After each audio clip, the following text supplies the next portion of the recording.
how can you become the best sales presenter in financial services? Our next guest is Russell Wardrop of KWC. Sales trainer, rainmaker, and one of the most engaging people we've ever had the pleasure of meeting. Following this episode, if you want to work with Russell directly, pop us a message on the trusted LinkedIn page. Sit back, grab a cuppa, and enjoy the content.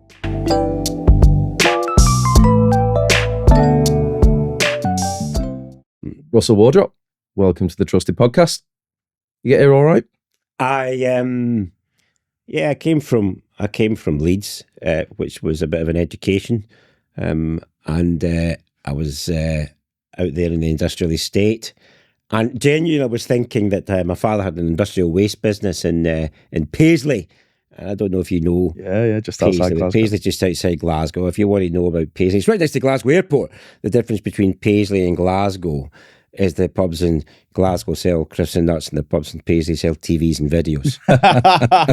So I love places like this, and I was genuinely reflecting when I got out the cab that I so rarely get to places like this now. I'm not saying it's never, but you work in corporate London, or last week it was Amsterdam, and this week it was Leeds. But it's just I genuinely loved getting lost in the car park.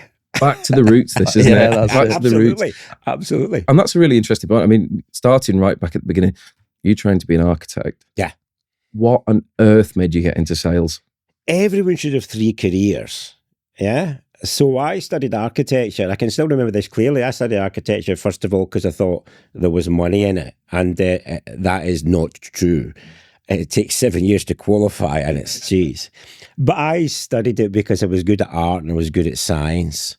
And when you started in architecture school, the first thing you got you to do was an A4 thing of why you were studying architecture. And of course, you thought you were being a smart arse because I was good at art and science. And every single person in first year had the A4 sheet saying, because I liked art and science. I studied architecture, loved being an architect. It taught me a lot about creativity, which is a really good skill for business. Offered a partnership and thought, no, it's a hard way to make a living, unless you get to the top. Became an academic, applied for a job as a university lecturer. Absolutely loved that. But again, oh my goodness, 69 days holiday a year and a 32.5-hour working week. And I was waiting for death. Mm-hmm. I did not want to do a PhD. I don't have that kind of mind. I loved the performance of the lecture. Eventually, I became the director of placements at the business school in the University of the West of Scotland in Paisley, yeah? And that was brilliant because it allowed me, I got talking to businesses. This is years ago. I've been 25 years out of academia. And taught students employability skills, dress for success, how to interview, how to present. And then they were offering people 2 years' money to chuck it. And I thought, I'll be having that, thank you very much. And that was the money that started Kissing with Confidence. Presentation skills business, 25 years ago. Oh, and you never looked back since? It's funny, you know. I've got the best job in the world. I've got the best job in the world. Well, I bet you've been in Leeds and then St. Helens in 2 days. You know, it's glamorous. Know what the people in Leeds said? Unless you really have to go to St. Helens, have to go to St. Helens, don't go there. We're putting our next guests off. I'm coming back, lads. I'm coming back. If anyone's watching this, St. Helens is lovely. Listen, I love it. I loved the chain journey. You see all those little towns. In fact, I was in Huddersfield for a business reason. From Manchester to Huddersfield just a month ago. And I was saying, I love this kind of stuff, but best job in the world. I've got 90 minutes in front of 120 people from all over the world. And see when you're standing there waiting, they've all had their morning and it's all PowerPoint Central. They're getting their lunch and they're thinking, is it going to be any good? And you got your flip charts on the stage and see that 10 minutes before you get on. It's just the anticipation, the stimulation. Now, let me give you the specific bit where I actually said to the audience, this is the best job in the world. this was essentially about making the rain, but it wasn't making the rain for just the partners in the business. This is a global law firm. Everyone from the brand new associate, the brand new apprentices, straight out of the wrapper from uni, to the partners were there. So you can't do a big sales thing. So a lot of it is about, well, we did a little bit on, do you like persuading? Do you like selling? We did a little bit on your value proposition. How can you say it in 30 seconds? And we did a little bit on networking, which we might touch on all of those things, right? You all recognise those. So I do this little thing with the value proposition where you got 30 seconds to talk about your favourite thing about work, and you deliver to your pals round the table. So it's all round tables. And it worked out perfectly, because what happens is there's usually one table with one extra person on it, and they're left standing on their own. And I stop the whole show and I say, well, you've got a choice. You can either deliver it to your table, or you can deliver it to the whole room. And this person, there's no prep for this. This person, now you're both thinking, oh, I'm up for that. Yeah. But a lot of folk just go, now it's brilliant if it's either one of the most senior people in the room and they're brilliant, or one of the most junior people in the room who actually think, I can't do this.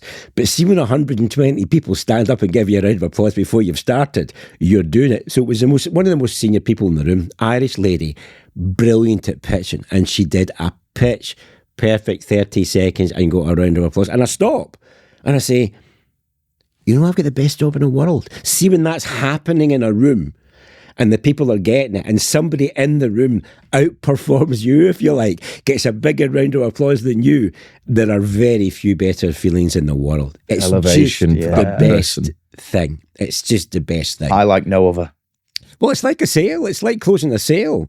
That instant feedback where you get the buzz from and when you're doing a performance like that, and by the way, that's one thing we should speak about. All salespeople should have at least one 30-minute presentation, seminar, workshop, call it what you like, that at 5:30 at night can be delivered in the Zoom when everybody else is watching the chase.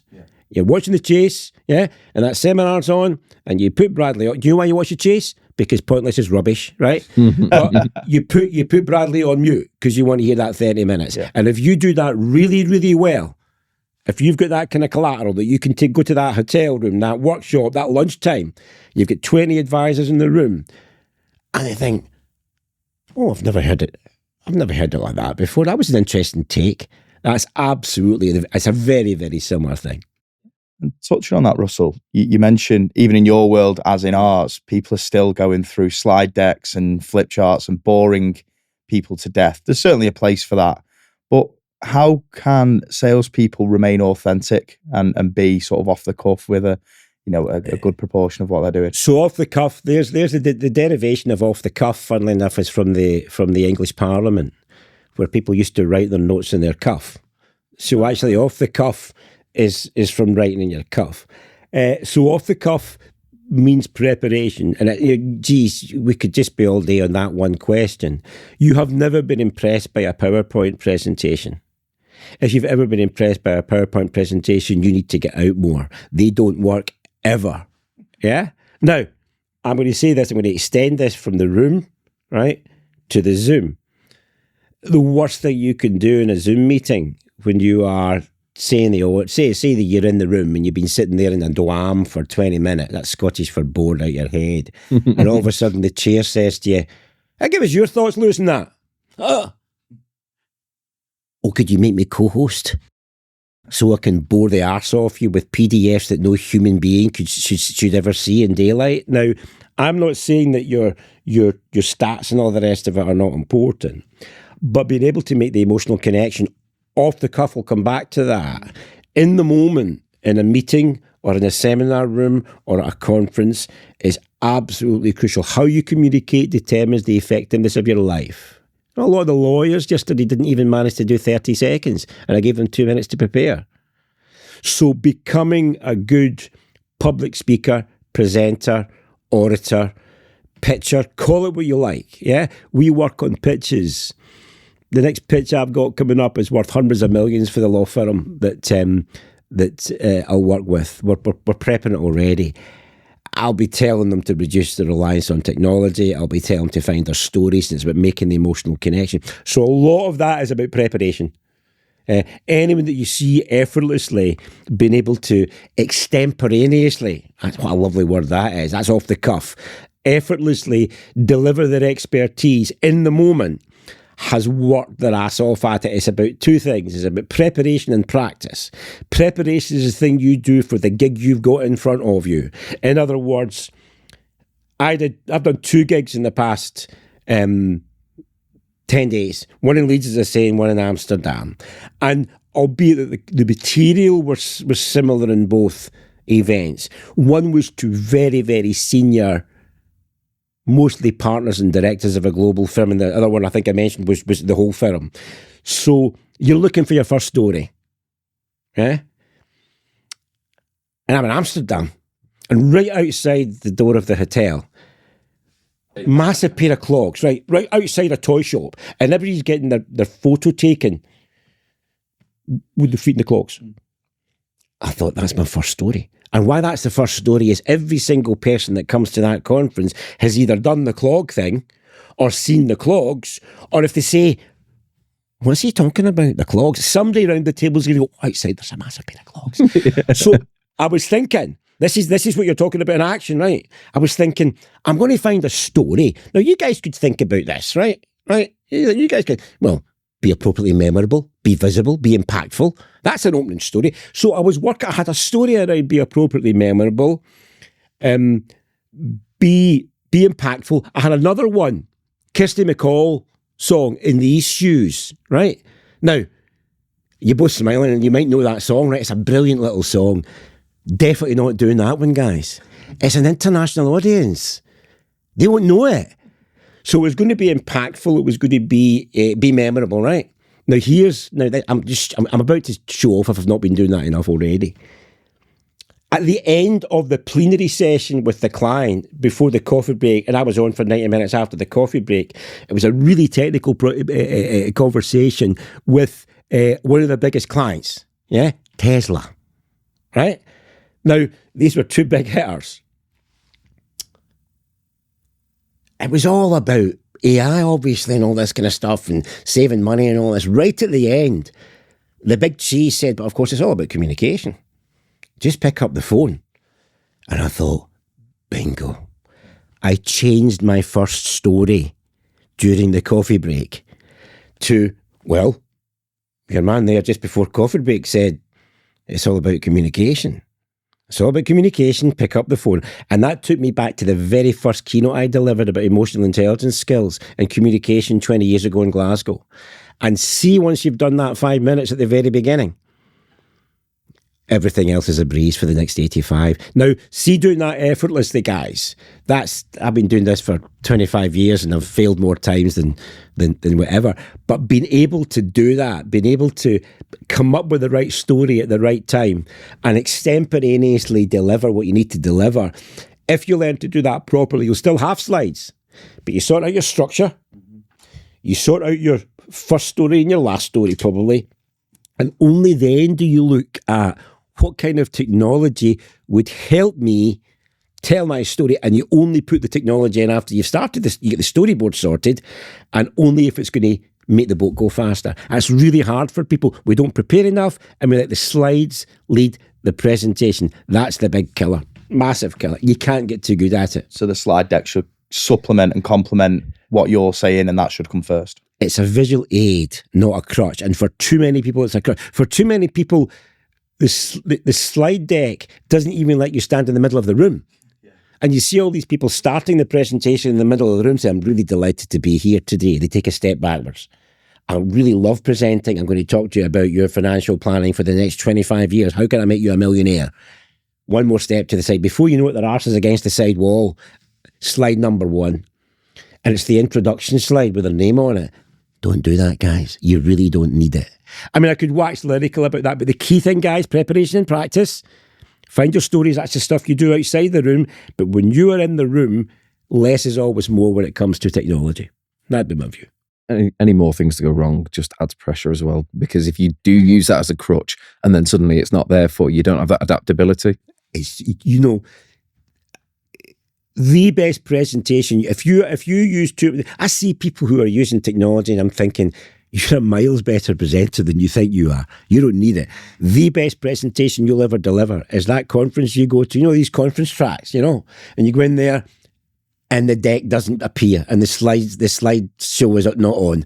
And you say, look, I'm just going to have to do it without the slides. The best presentation you'll ever deliver is the one where the deck doesn't appear and you have to just extemporaneously do it. And there might even be a flip chart there. Get some big pens. There's some big pens in that rucksack. Get some massive pens. Learn to write big in the flip chart and use that to supplement your technology. It's massive. If you look at any of our facilitators, online or on Zoom, I've got a whiteboard behind me. Every single one of them, I've got a whiteboard behind them or a flip chart behind them. Now, we do use technology. We do use, if you look at Michael's presentation today, he's got some flips. Slides to made to look like flips, but he will use the flip chart. These are skills that every young salesperson should learn. Well, every young professional should learn. Massive. I think it's a profession thing for us, where I think that people say, "Oh, technology is great, so we must enhance it." And actually, I think you're right. I think there almost gets to this point where you could interchange the person or the business or the content, but ultimately, the speed and the delivery and the impact is largely the same, because there's nothing to differentiate you from anybody else. And what does that impact? The memorability part of it, you know. But also, it's a funny thing. I've read some interesting things recently on LinkedIn or elsewhere, and I'm not anti-technology, but there's all this people all over AI and all that. And you know, I just think I get AI stuff. We got an AI reply to a big piece of work we helped a client with, and they ended up not going with us. And I knew from the first line this was an AI response. Now, it's a young learning development person, I forgive them, but my God, what are they thinking? What, we do a week's work with you and you basically put something through chat GTF or whatever the hell it is, and you give us a response that actually doesn't even address what we give you, and that's not good. But I'm not saying I'm not a Luddite. But here's the interesting thing. I read a really interesting article, and I must go and seek it out again, that because of the ubiquity of technology, we will crave even more. If you can't believe anything you see unless somebody's actually in front of you, your travel expenses are going to be going up, lads. Yeah. Your face-to-face meetings are going to be going up, lads. And that's the way business has always been. It's absolutely crucial. Now, back finally to the big audience presentations. Let me give you a metaphor or a 30-second clip you might put on promoting this. In the past 10 days, I have got to pitch to 300 professionals who are all over the world, and I have been paid £20,000 to pitch to them. That's a nice business model. Do you know why? Because I'm gobby. Because I'm a wee Glasgow guy who's become a good public speaker. Now, if you need me any more incentive, now you're not likely, I've been doing this for a long time, I get paid to go to conferences now. You might just get your conference fee. How long would it take you to pitch to 50 people, face-to-face, individually? A year? 3 months? If you get good at what we're talking about here, people start saying, well, get these lads along, to the conference. They're always good, the feedback, because there's feedback. So if your feedback is good, the next year's conference organiser will ask, well, who was good last year? Get the two lads for St Helens along. Honestly, their feedback was great. In fact, we got them to do it again in the afternoon. That's the way it works. And that's hard-won skills that you as an individual can choose. I always say to people when it comes to any kind of public speaking or pitching or whatever, how good do you want to be?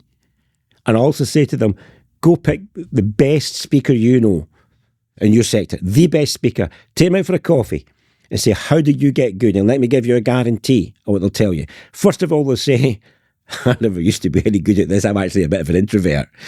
And second, you'll say, come on. And secondly, they'll say, I still get quite nervous, actually. And thirdly, they'll say, I do a lot more preparation than you think. It's the swan effect. Massive, massive, massive, massive. You cannot get, if you can do it in front of 100 people, we can do it one-to-one. The first 2 points, are they relevant for you, Russell? Nervousness and such good questions. You weren't good at. Let's take the nervousness first. When people ask me, do I get nervous when you've got 120 folk in front of you or whatever? The answer would be yes, but that nervousness takes you up the pyramid towards anticipation and stimulation. So I don't get nervous the way that, say, you guys would get nervous, even if you're quite good speakers, because it's my job. So that nervousness gets turned into positive energy. Most people, if you put them on our public speaking pyramid, end up being nervous. Say, I'm nervous, but they're in the middle. So they're not nervous going up to anticipation and stimulation. They're nervous going down to fear. Now, if that fear turns into terror, where you're just trying to remain vertical and continent, that's never a good look. Yeah, and that takes you to tightening up your body language and stepping back. Prepare the ass off it. Work in your first 5 minutes more than you work in anything else. Know how to exit from your own presentation. So there are techniques you can use to make yourself less. So no. Yeah. But what was the second question again? The other one was, were you a good public speaker initially, or did you hone that over the years? Introvert. Extrovert. I'm an introvert. So I get my energy from being on my own. So the person you see performing on stage is an expressive, a socialized introvert. So I like people, but I much prefer 120 people to a one-to-one conversation. I find 120 easier. So those of you who are introverts, don't think you can't be good public speakers. And on the fear, if I'm being completely honest, I did go around school on the first day of primary school singing Rolf Harris's Two Little Boys, which actually is completely politically incorrect to say that now. And I did debating at primary school, and I did after dinner speaking when I was a bit younger and burn stuff. So I've always been someone who was good at oral communication. It was my thing. But everyone can get better at it by practicing it. But the fear's an interesting thing. You get to the stage and where you are a bit nervous. But it's like if you've ever played sport at a decent level, that you're in a dressing room and it's a big game and you feel the sap rising and you're nervous. But that nervousness gets turned into a positive energy, not a negative energy. Or you get red carded in the first 5 minutes. Well, Ben flower someone. One or the other. Yeah. Look at, I'm a long time away from playing amateur football. It was only amateur football, but I think sport is such a good metaphor for sales and for life. Part of the teamwork thing, but more the sheer insanity of it. In other words, football, when I played it, was really much more violent than it is now. I mean, I played up front. You could, as long as you eventually got to the ball, the defenders were all right. But that latterly, especially, on a Saturday, just being absolutely physically and mentally exhausted and your body seizing up for 3 days, and then you would go to training on the Tuesday to prepare yourself for the next Saturday. And professional sports people, huge admiration for them. There's a couple of guys I follow on LinkedIn, and they say, don't think the life of a professional sports person is, they're paid well, but don't think it's easy, because they're right at the very top. And the metaphor for sales is so there. Whenever something comes into our business out of the blue, I always say, come on, find out how we got it. Somebody's always done something. And that's about consistency and commitment and turning up every day, just like a sports person, a footballer, rugby player, whatever. You just have to be on it every single day, and you're going to fail, you're going to get rejected, you're going to get beat, and then you just have to put yourself, we've had a really tough 6 weeks. Now, that sounds pathetic, doesn't it, 6 weeks? But we had a brilliant first quarter. We made target, and the second quarter has been more of a challenge. Floodgates have opened. Now, I shouldn't say that. But just for whatever reason, you know why? When it's not going so well, just keep doing that. And I always say this to the folks in the BT team or whatever. You keep doing this stuff. You keep turning up for training. You keep sending emails out. We've got monthly seminars, we've got monthly keynotes, there'll be 300 at the one that's just finished. All of that stuff. You keep doing the stuff you need to do, and if there's any work out there to be had, you're going to get a shot at some of it. That's sales, isn't it? And then step back, because that 1 quarter at a time, if you have such a short-term horizon as a big dip, you extrapolate that over a career, and it's non-existent. Well, I mean, I'm a stoic, and on Mondays I put stoic posts out, which actually are more popular than any other posts, but partly because it's about life. And one of my favourite ones, and I do say it in keynote presentations, when you rise in the morning, think what a precious privilege it is to be alive, to think, to breathe, to laugh, to love. In other words, we are just lucky to be here. And if I extend that, I say that the Earth is 3.51 billion years old. Yeah, human beings have been about for 300,000 years. We are here for the blink of an eye. Just get up in the morning and get on with it. You are guaranteed that shit is going to happen to you in your life. That's the price you get for being alive. It's just, it just is. And again, it's a metaphor for sales or whatever you want to call it, that you're going to get disappointments. If you'd asked me, I've got a post stacked up in LinkedIn. I mean, you're both in your 30s or your 30 or something like that. And please don't tell me that one of you is in your 20s. 28, 25, 24. 20. You're 10 years. He's had a really tough milk round. Yeah, bitches thinking. I thought you were my big brother. My kids are well older than you. But if you'd asked me at 30 what I'd be doing, yeah, I was an academic at 30. And in fact, if you'd asked me at 20, any of your ages, I was still an architect. So I had architect, academic, sales guy, a speaker, a call, whatever you like. You could have given me 100 guesses. You could have given me 100 guesses when I was an academic and I was an architect. What would you be doing? What would you spend your life doing? And it wasn't even a grand plan. So just JFDI, just get on with it and realise that, you know, I say this again, you can have a guess at this. What do you think life expectancy was in London? And we'll call it London because this is where the stat comes from. Beginning of the 20th century. That's just over 100 years ago. Not high, less 45, than 50. 45 for men and 50 for women. What about 1606? This is from Shakespeare in the Year of Lear, a book called Shakespeare in the Year of Lear. Late 30s. 30. 30. There you go. And in London it was 30. And Well, if I got 2 years left. You're nearly finished. Yeah, no. well, think about that. If somebody didn't murder you, you probably died of plague. Yeah. Now we are the lucky. Now, because there's the whole pile of stuff happening in the world. Some stuff happened overnight. Look back to the last century. That's never going to stop. What are you going to do? We are the luckiest people who have ever lived. And despite all the changes, I think the opportunities out there, if you want to take them, another bugbear of mine, half the people on LinkedIn are saying that you can do your job in 3 hours a week from the beach in Bali. You know, what a lot of shit that is. I mean, seriously, they're pretending to you. And if anyone asks me, and you've not asked me, but I'm going to tell you anyway, if you want to be successful, no matter what you do, I know successful people. Guy who built my house was a joiner who put louver doors in my first flat. He now basically demolishes massive houses in the south side of Glasgow and builds 2 in the plot and sells them for, 1.5 million each. That's what he does now. He's a joiner. I know plumbers, I know landscapers. My dad was a shit shoveler. Whatever you do, get up a little bit earlier, stay a little bit later, become an expert at what you do. And you'll do all right. First of all, you'll have purpose. And secondly, somebody's going to give you a wage for that. Pick something that somebody's going to give you a wage for. Don't pick, making violins in Stornoway or something like that out of fallen trees. Well, there's no trees in Stornoway. That would be a bad choice. You know what I mean? But that is the sales mantra, isn't it? Yeah. One of our most recent guests, his lasting piece of advice was do the extra mile. He said, even if you're not being paid for it, even if nobody's recognizing it, it will mount up to something incredible. We are being told all over the media and LinkedIn and the rest of it, et cetera, et cetera, et cetera, work-life balance and look after yourself. And I loathe the phrases toxic for the workplaces, and I loathe the phrases psychological safety because they are hyperbolic language.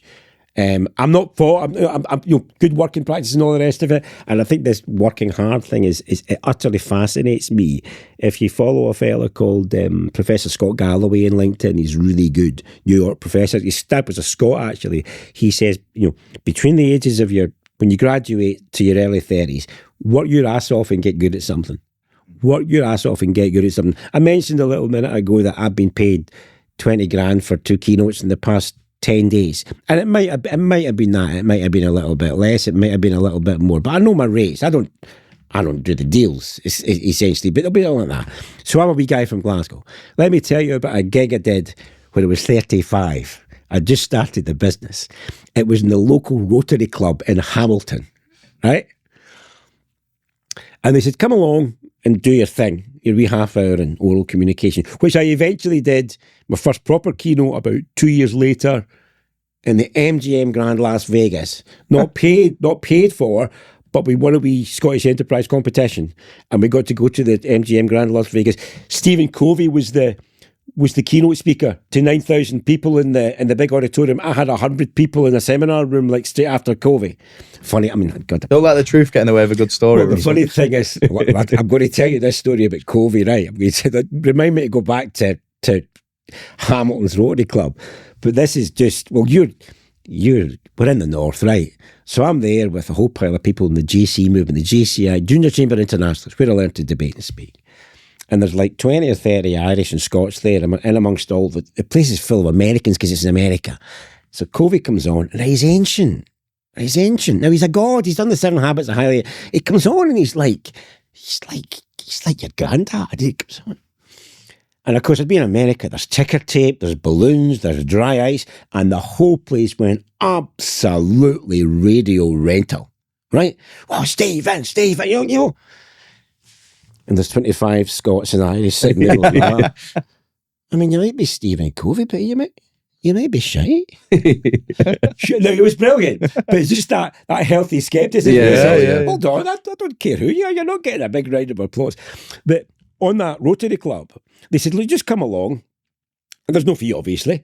Not only was there no fee, I had to buy a raffle ticket and pay for the dinner. So it cost me 15 quid. That was one of my first gigs as Kissing with Confidence at the time, public speaking skills. And today, and my next one is in Cambridge, and there's one coming up soon, a whole pile of scientists coming over here, a creative workshop in a really posh venue in Edinburgh. How do you get to do that, Russell? Well, first of all, you've got to have a competence. But then you've got to have collateral, and you've got to put yourself out there. Because if nobody knows it apart from you and your mum, you're not going to get very far. To get out there and get busy. It goes back to the point we talked about initially about in our world at the moment, people have this view that cold calling is dead. And we have a lot of different views on that. There are some people who swear by the phone. There are some people who say use AI as a kind of a tool to help with the heavy lifting. You've got some views on that. I think the interesting thing about talking to you regarding cold calling is because we are almost at the other end of the sale. So we sell to big professional services businesses. So 50% of our work is with the law. And I mentioned that yesterday in Leeds, I had a meeting with someone who's a partner in the law firm. We had a couple of hours, a couple of pina coladas. That's why it took me so long to get to St. Helens. I was half cut. But we didn't really talk much about business because she's moved from a people that gave us business before. She knows Michael a little bit better than me. She will talk to Michael. I could probably push it a little bit more, but that's at the other end from cold calling. Now, let me say, I used to work as a placement director for the University of West of Scotland. And I put a whole pile of people in call centres. Not completely boilerplate call centres. I think they took projects and tried to mine prospects for companies. This was in Slough of all places. I think it was the same place as they shot The Office, actually. I'm joking. But so I put a couple of students down there from Glasgow. I think they liked the accent. Every year I went down to see them. 1 in 100. A good operative got 1 or 2 in 100. In other words, one or two conversations. Now, when you think about that, if it was going to be a big hit, that 1 in 100, because you might do 100 calls in a day, 2 leads a day. So sales in some respects is a numbers game. Yeah. And therefore, if something called cold calling works for you, do it. Now, we will do our version of cold calling might well be, I might get a list of a dozen or 20 people that we've not contacted for a while. And I'll contact them because I'll be the contact that originally did the work 5 years ago or something like that. That would be our version of that. We do get people phoning us up and saying, look, we'll generate leads for you. I'm hugely sceptical of it, and we've never done it. We tried that about 5 years ago. It was a disaster. What I think about the cold calling thing is if it works for you, do it. But I wonder about you pissing people off that otherwise could have been contact clients. Because for my money, and it is my money, yeah, I mean, I've had the same financial advisor for 30 years. Was it 35? And I think that because you're dealing with something so personal, whether you're dealing with the individual, whether you're dealing with a broker, or whether you're dealing whatever part you're playing in the financial services sector, or whatever you want to call it, it's so intensely personal and human. Is that a fair characterisation? Yeah. Let me give you another metaphor yeah. before you come back with another question. I work with some M&A businesses in the shadow of bank in London, and these people just close mega deals. But with M&A, you don't get paid unless the deal happens. So you can do a year's worth of work at risk, and if the business doesn't sell, you get hee-haw. They are breakfast, lunch, and dinner. They're out face to face. Breakfast, lunch, and dinner. It'd be about 30 stone, I think. Well, that's the challenge. That's one of the challenges. The other challenge for me is I don't like doing that stuff as much as folk might think you do. But what I'm saying to you is, as a metaphor, again, that's the way they know do their business. Although it is, again, and back to the idea, if cold calling works, sure, and if AI works, sure. I just don't see how you're going to get a client trusting you with the reputation from a cold call. What are your thoughts on it? I think it depends, doesn't it? It depends on the person. Even within our day jobs, we have colleagues that love it, and we have colleagues that don't do it. It depends on who you're targeting. You know, I look after the Northwest, so maybe you get a friendlier voice on the end of the phone and it's someone from down the road to me, and you build a connection straight away. And who are you targeting? If you financial advisors in our day job. So here's the reason you might be able to do it if it is financial advisors. If that environment, and it is a pretty salesy environment, it's a bit like recruitment as well, really fierce, really every day you're on it. I can see a situation where there is, and I'm being pejorative in the way I describe this, and I might not, there is a bit more transactional at certain parts of it. Financial advisory or advisors come recruitment, and it is really at the sharp end of sales. It's not transactional the whole way through, but at the very beginning, yeah, sure, I'll take a call. Because that environment does that, they get it. Certainly for our environment, just taking, we work with, say, take Big Four, or take law. We would be a long way mining our database for people we already know to call before we would have to go to people we don't. So if you take our biggest Big Four clients, if we just looked at the people who had left that business and gone to another business, on my LinkedIn account alone, you would probably have 300 people who are now a finance director at another business or whatever. You're both thinking, what a great job. Why? I hope you're doing that. I hope you're, because it's a no-brainer. It's a project, isn't it?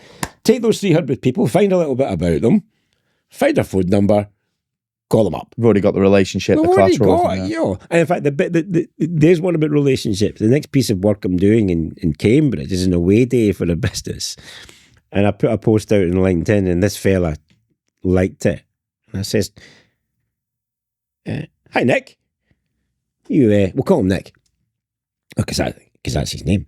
The old ones are the best ones. So, hi, Nick, see you like my post. We should really catch up. And we had a circus of trying to get meeting him in bank, because we're only on private messages in LinkedIn. And I don't know if you know this, but in London, the area around bank, it's right in the middle of London, but it's an area that Google Maps forgot. It just stops working. So I eventually had to private message and say, Nick, I have no idea where you are. Where the hell are you? So anyway, he says, I've got something next month you might do. Let me tell you where that contact came from. First of all, it was out the blue, right? 15 years ago, I did a big audience presentation on the 7 principles of relationship building when he was a consultant with one of the Big Four, and he's now a partner with another business. Was he in the Rotary Club? Well, he wasn't in the Rotary Club.